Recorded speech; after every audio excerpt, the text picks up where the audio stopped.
दोस्तों, पति ब्रह्मचारी की कहानी में अब एक ऐसा मोड़ आने वाला है जो ईशा और सूरज की जिंदगी हमेशा के लिए बदल सकता है। ईशा से सच्चाई छिपाने के लिए सूरज आरव का हमशक्ल घर लेकर आता है।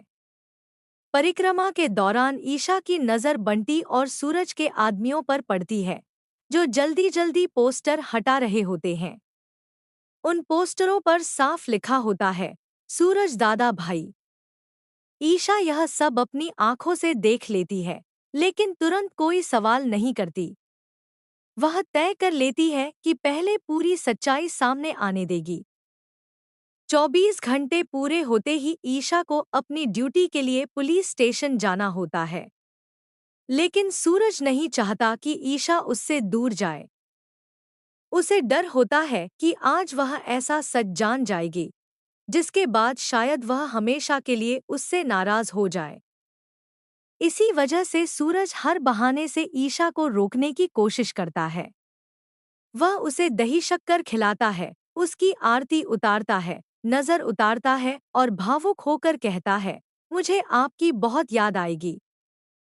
सूरज का यह बदला हुआ व्यवहार देखकर ईशा को भी महसूस होने लगता है कि पुलिस स्टेशन में उसके सामने कोई बड़ा राज खुलने वाला है।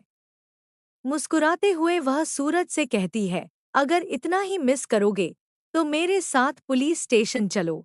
लेकिन सूरज सिर्फ मुस्कुराकर उसे विदा कर देता है। पुलिस स्टेशन पहुंचकर ईशा अपनी ड्यूटी संभालती है। उसे हमेशा से पुराने और अनसुलझे केसों की फाइलें पढ़ने का शौक रहा है। इसलिए वह रिकॉर्ड रूम से पुरानी फाइलें निकालकर एक एक करके देखने लगती है। तभी उसके हाथ आरव मर्डर केस की फाइल लगती है, जिसे मंत्री के दबाव और पैसों के दम पर बंद करवा दिया गया था। ईशा जैसे ही फाइल खोलती है और शुरुआती पन्ने पढ़ती है, उसकी आंखों से आंसू निकल पड़ते हैं। उसमें साफ लिखा होता है कि आरव की मौत की पुष्टि हो चुकी है। यह पढ़ते ही ईशा बेचैन हो जाती है। वह पूरी फाइल पढ़े बिना ही पुलिस स्टेशन से निकल पड़ती है और सीधे घर पहुंचती है।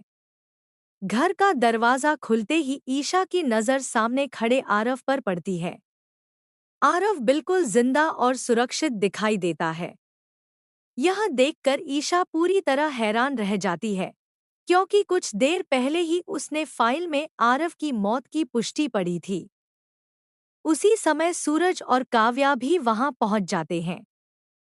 सूरज ईशा से कहता है कि आरव की मौत का नाटक उनकी जमीन और परिवार को बचाने के लिए रचा गया था। पहली नज़र में ईशा इस बात पर विश्वास भी कर लेती है।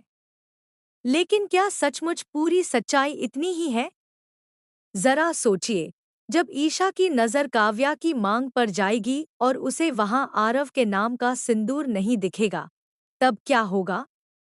और जब वह काव्या के गले में मंगलसूत्र की जगह केवल एक काला धागा देखेगी, तब उसके मन में कितने सवाल उठेंगे? क्या ईशा समझ जाएगी कि उससे अब भी बहुत बड़ा सच छिपाया जा रहा है?